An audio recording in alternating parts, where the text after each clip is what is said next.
Olá, seja bem-vindo de volta às nossas aulas do comentário exegético aqui da Escola Charles Spurgeon Online. Sou o professor Felipe Prestes. Nós estamos aqui neste segundo módulo tratando sobre a Epístola de 1 João, aqui começando a análise dos versículos 3 a 11. Na última aula a gente fez uma análise mais geral do que o texto tratava, a leitura do texto, algumas explicações. Agora a gente vai retomar aquela metodologia de traduzir e então fazer uma análise mais detalhada de cada texto, de cada versículo. Então, já para a gente poder iniciar, vamos aqui começar com o versículo 3, do capítulo 2.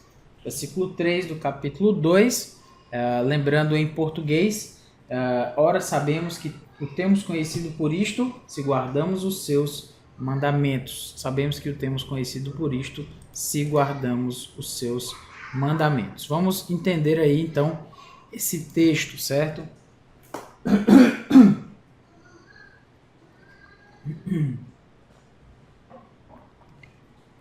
Vamos lá. Kai en tuto gnoscomen, hoti egnocamen auton. Então, nisto conhecemos ou sabemos que o conhecemos, egnocamen auton. Antas entolas, se os mandamentos autu, seus, se os mandamentos dele ou seus, teromen, se guardamos, ou guardarmos os seus mandamentos. Vamos lá então. Kai, você já deve lembrar que é uma partícula que significa i, que vai aparecer diversas vezes na Bíblia. Então, kai, i, entuto, certo? Então, entuto, lembra que o tuto vem de hutos, que é o nosso pronome demonstrativo, certo? É um pronome demonstrativo. Entuto, o en é a nossa preposição, que no português a gente traduz como em, Muito simples. E tuto é isto, Então, neste caso, nisto está aí no dativo, como você pode perceber, um iota subscrito, porque o en ele requer um pronome, aliás, uma palavra, a palavra que o segue, está relacionada a ele, a essa preposição que esteja no dativo. Então, kai en tuto, nisto, gnoscomen. Gnoscomen, lembre-se que uma influência forte para o pessoal de 1 João eram os gnósticos. Então, quando você ouve essa palavra gnóstico, gnoscomen, gnosis, são palavras que remetem, de uma certa forma, ao ensino ao qual essas pessoas estavam sendo submetidas de uma certa forma, que era o gnosticismo ou algo parecido com isso, talvez uma forma inicial desse gnosticismo. A gente vai falar muito sobre isso, só estou chamando a atenção para essa raiz aí do grego, gnoscomen, certo? Gnosco,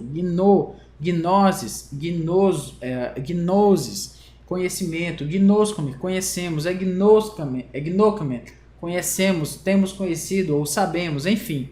Isso vai aparecer algumas vezes, então essa raiz aqui, gno ou gnosk, ela vai estar presente e a gente precisa estar atento para isso, tá?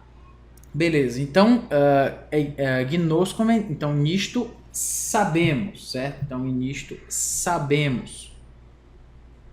Sabemos o que? Nisto sabemos hot, lembra que o hot é o porquê e também às vezes funciona como o que. Então, nisto sabemos que egnocamen. Egnocamen está na sua forma perfeita, certo? Egnocamen, e está aí no caso no perfeito ativo, Então, lembra que o men e men, aqui é primeira pessoa do plural, ou men e amen, no caso terminando em mi, epsilon, ni, men, tem a ver com primeira pessoa do plural, certo?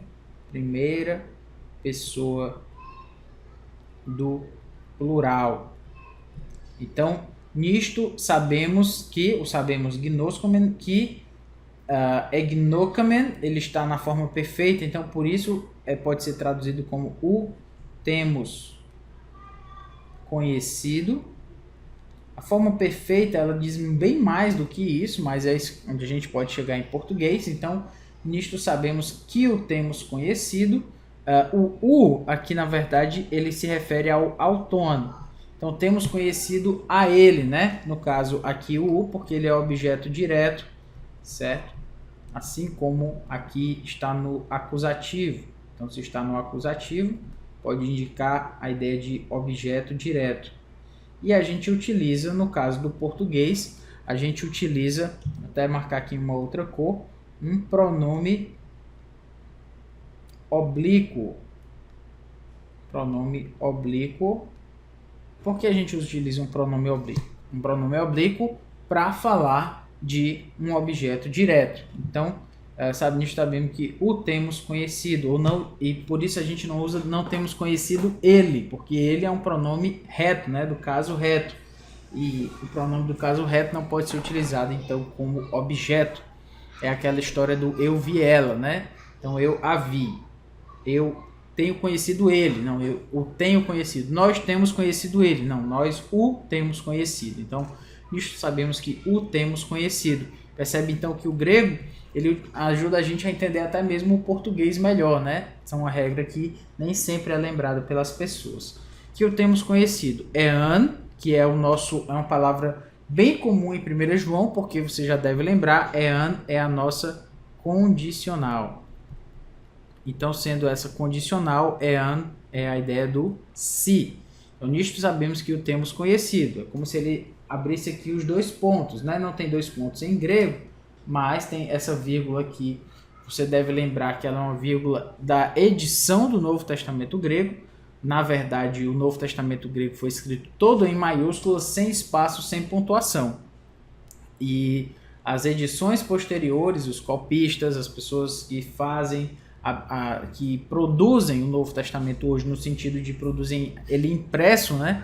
É que colocam algumas edições ali, algumas pontuações. Mas no original, os livros, o texto foi escrito todo em maiúsculo. Então isso aqui é uma interpretação, vamos dizer assim, algo que se imagina que tem. De fato, pode-se esperar isso, por quê? Porque ele está mencionando, ó, nisto sabemos que o temos conhecido. Você espera uns 2 pontos aí, porque ele vai iniciar uma nova afirmação sobre isso que ele já prenunciou. Então, se estás entolás, a palavra entolás vem de entolê. Entolê é a ideia de mandamento, certo? Então, se mandamentos, no caso aqui, se os mandamentos,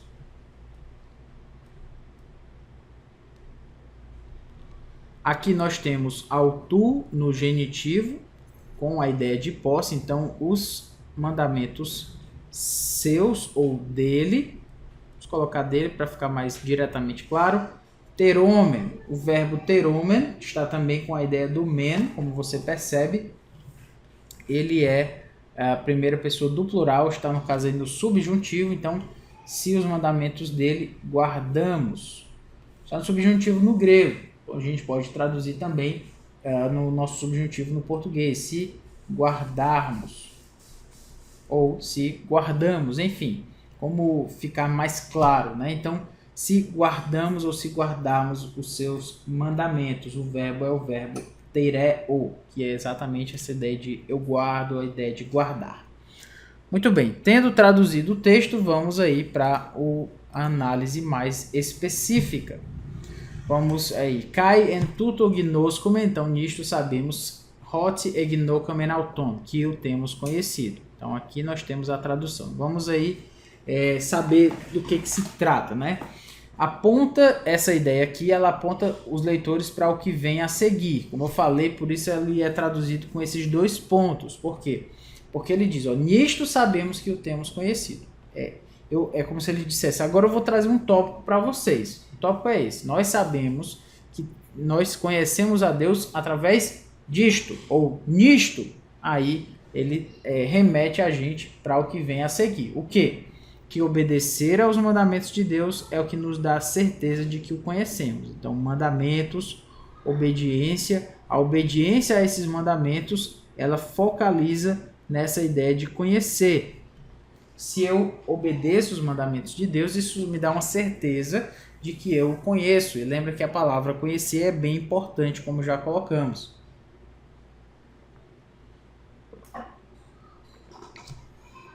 E essa segurança é uma segurança contínua, certo? De que nós somos um povo que conhece a Deus. E é algo dependente de uma obediência contínua, certo? É uma segurança contínua que depende de uma obediência contínua. Como assim? É porque alguém pode simplesmente dizer, ó, estou seguro que eu conheço a Deus. Um dia eu levantei minha mão, me converti, entreguei a minha vida a Jesus e pronto. Estou seguro disso, que eu fiz isso com o coração, fui ciente daquilo que eu fiz, ninguém levantou minha mão, eu fui lá, decidi e me converti. Conheço a Deus, porque nesse dia eu tomei essa decisão. Mas essa mesma pessoa pode ser confrontada, mas a sua vida, ela não reflete isso que você decidiu naquele dia. Aí a outra pessoa pode responder, não, mas então você está duvidando da minha sinceridade daquele dia? Não, nós não estamos duvidando da sua sinceridade daquele dia. Estamos duvidando daquilo que você fez com aquela decisão, porque aquela decisão não redundou, né, não apresentou uma vida de obediência aos mandamentos. Então você não simplesmente decide, se segura de algo que você fez no passado e deixa de viver, vive de uma forma dissociada dessa decisão. Não. Se você conhece a Deus, você guarda os seus mandamentos. Lembra daquela ideia que eu já coloquei, que às vezes as pessoas têm, é uma coisa assim terrível, de que não, eu tenho meu relacionamento com Deus. É um relacionamento muito próprio, certo? Não precisa de igreja, não precisa de ninguém, sou eu e Deus, e a gente se resolve, a gente se entende. Mais uma vez de que não obedece a esses mandamentos. Então você não conhece Deus. Esse seu relacionamento aí que você acha que é com Deus, não é com Deus não. Se você conhece a Deus, você obedece os seus mandamentos. Então é uma forma comum de chamar a atenção, né, que João usa em outras ocasiões na carta. Esse remeter as pessoas para algo. Lembra que ele está dando um critério. Aqui ele está dando um critério para as pessoas. Critério. Um crivo. Tem gente aí dizendo que conhece a Deus. É assim então que você sabe que alguém conhece a Deus. Tem gente aí que está dizendo que conhece a Deus e está trazendo um ensinamento falso, fazendo vocês ficarem até inseguros da sua própria fé. Então, aprenda que é assim que você sabe se alguém conhece a Deus. Isso serve para você lutar contra esses que estão dizendo o contrário do que vocês ouviram desde o princípio e para vocês terem segurança de que aquilo que vocês creem é o que é verdadeiro. Então, João traz isso aí. Então, deixa eu chamar aqui uma nota sobre esse gnosticismo, certo? Porque, como eu falei, João utiliza as palavras aqui gnoskomen e egnokamen, palavras com essa raiz aqui, ó, de gnos, certo? O gnosticismo, o que é esse gnosticismo? O gnosticismo, ele traz uma ideia de salvação através de um conhecimento. A palavra conhecimento em grego é a palavra gnosis, certo? Então daí você vai aprendendo, né? Gnosis, gnosticismo, conhecimento, conhecer, gnosko, enfim. Então, lembra que o gnosticismo ele era uma ideia filosófica, religiosa. Ele não é tão facilmente também definido porque ele envolvia muita coisa misturada, certo? Até um sincretismo. João escreve, mas Paulo também escreve contra esses gnósticos, a gente vai falar sobre isso. Então o termo gnosticismo é usado para descrever então essas preocupações filosóficas com o conhecimento. A gente que estava ali filosofando, pensando na vida, conjecturando sobre o que seria esse conhecimento que as levariam a Deus. Então ele não é tanto um sistema religioso, certo? Não tinha um templo gnóstico e tal, muito provavelmente não, mas era um pensamento abstrato, especulativo, certo? A ideia de talvez tinha um grupo de pessoas, talvez se reunisse em um certo lugar, mas era mais uma especulação filosófica do que propriamente uma religião em si, certo? Se é que você me entende. Mas nessa especulação filosófica, essas pessoas estavam em busca de um conhecimento.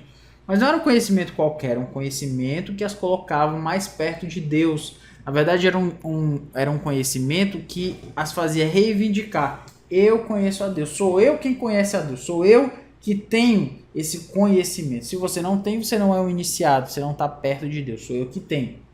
Então, o gnosticismo cristão, estão colocando entre aspas aqui, porque na verdade é um gnosticismo com uma influência cristã. O gnosticismo não é compatível com o cristianismo, certo? Então esse sincretismo aí, né, gnosticismo, por isso eu coloquei entre aspas, cristão, para dizer isso.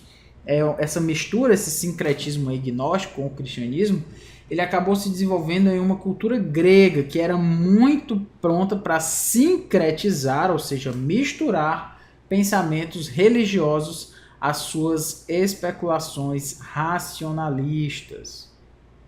Então, os gregos, eles adoravam essa ideia de misturar a especulação filosófica com a fé, com a religião. Eles gostavam disso, certo? Eles eram racionalistas, mas eles eram místicos também. Então ninguém pode perder, ninguém pode ser um racionalista completo. As pessoas precisam de alguma crença. Então é como se dentro do... Lembra que o cristianismo primitivo estava envolto ali numa cultura grega, ok? Que na verdade era o Império Romano, mas lembra que o Império Romano ele bebeu muito da cultura grega. Na verdade, ele só trouxe algumas diferenças da cultura grega, mas ele acabou absorvendo a cultura a cultura helenística, a cultura grega daquela época. Então, era muito fácil que essas especulações filosóficas da cultura, que a igreja, em uma certa medida, se rendesse. Era possível que isso acontecesse. A igreja se rendesse à cultura da sua época. Obviamente que isso não acontece mais hoje, né? Obviamente que a cultura que nós temos hoje, a cultura mundana, a cultura da imoralidade, a cultura de uma vida longe de Deus, a cultura de uma vida de que eu preciso só de coisas materiais para ser feliz, para ter alegria e identidade, é óbvio que isso não tem mais influência na igreja atual, né? Que a gente está livre disso, dessa influência cultural com relação ao que vem de fora da igreja hoje. Então, o que a televisão prega, o que os sites de uma filosofia ruim vão pregar, nada disso tem influência na igreja. A igreja está completamente preservada deste mundo, deste mundo tenebroso, desse mundo que jaz no maligno. Nós estamos completamente preservados disso como igreja, não é assim? Você deve ter sentido o meu tom de ironia aí, né? Claro que não. Hoje nós ainda lutamos para que a filosofia mundana, secular, longe de Deus, para que isso não venha adentrar na igreja, porque senão isso vai criar um sincretismo religioso que nós, de fato, obviamente, não queremos. Então, prosseguindo aqui essa nota sobre o gnosticismo, Paulo, inclusive, parece que está ali lutando contra isso lá em 1 Coríntios e também em Colossenses. Por exemplo, Paulo parece estar mencionando esse tipo de pensamento quando ele fala da necessidade dos gregos por sabedoria. Texto lá de 1 Coríntios 1, 22 e 23. Porque tanto os judeus pedem sinais como os gregos buscam sabedoria, certo? Esse texto aqui, inclusive, é a palavra, deixe-me só confirmar aqui, mas eu tenho quase certeza que é a palavra gnosis, tá? Na verdade é a palavra sofia, né? Sabedoria. Então a palavra sofia é para conhecimento, é para sabedoria, e a palavra gnosis para conhecimento. Mas a ideia é mais ou menos essa. Os gregos, né? Aquela cultura era uma cultura que valorizava grandemente o conhecimento. E Paulo então vai falar para essas pessoas. Por que Paulo vai chegar para elas e dizer que ele não vai falar para elas em palavras como se ele dissesse palavras assim eloquentes, palavras de grande sabedoria e tal? Porque ele sabe que aquelas pessoas valorizavam muito isso e que a sua palavra, a sua retórica talvez as inebriasse, talvez elas ficassem distraídas procurando saber como é que Paulo falava, se ele era um grande retórico, um grande orador, um grande escritor e tal. Então, para evitar isso, o que Paulo faz? Ele fala em linguagem simples. Então, eu não usei essas palavras com vocês, usei palavras simples. Por quê? Para mostrar que o evangelho é simples. Eu até poderia ter usado, Paulo poderia dizer, poderia ter usado palavras difíceis, mas eu preferi me falar de Deus de uma forma simples com vocês, porque vocês ficavam aí nesse afã pelo conhecimento, pelo entendimento e tudo isso. Então, por isso, Paulo diz, os gregos, aliás, os judeus pedem sinais e os gregos pedem sabedoria. Prosseguindo um pouco mais aqui com relação a essa nota sobre o gnosticismo, na verdade ele é um erro teológico que parecia envolver o docetismo, certo? O que era o docetismo? A palavra docetismo vem da palavra dokel, do grego, que tem a ver com a ideia de aparecer, certo? De parecer algo. Então, na verdade, a ideia aí do docetismo é que Jesus, isso com relação a Jesus, é que Jesus não, na verdade, em relação a Jesus, o docetismo não conseguia entender que o homem, certo, que veio em carne seria Deus. Eles não conseguiam aceitar que Deus veio em carne. Deus, na verdade, ele veio como Deus, só que ele veio meio aparentemente como homem, como se Jesus tivesse só a aparência de homem, mas não fosse um homem verdadeiro, fosse Deus, mas ele tivesse ele só parecesse, dokel, parecesse um homem, certo? Teologicamente, essas pessoas buscavam esse gnosis aí, essa gnose, esse conhecimento por suas próprias forças e para si mesmos. Eles queriam alcançar o conhecimento. Eles eram racionalistas. Então eu vou alcançar esse conhecimento através dos meus esforços intelectuais. Eticamente, essas pessoas entendiam o pecado como algo não importante. Agora as coisas começam a fazer sentido. Se o pecado não é algo tão importante, o que eu posso dizer? Eu não tenho pecado. Esse pecado aí que você acha que eu cometo, isso não é nada, isso é uma coisa de menos importância. O que importa é o conhecimento, é o entendimento, é estar perto de Deus, perto da gnosis, perto daquilo que vai me trazer essa intimidade com Ele. E o pecado, não, isso aí é menos importante. A gente não mistura as duas coisas. Deus não tem nada a ver com o meu pecado. Ainda bem que ninguém mais diz isso hoje, né? Claro que as pessoas dizem, essa influência de dicotomizar, de separar a minha vida religiosa da minha vida ética, isso é antigo. As pessoas não... a falta de comprometimento com a fé é algo antigo, não começou hoje na igreja atual, certo?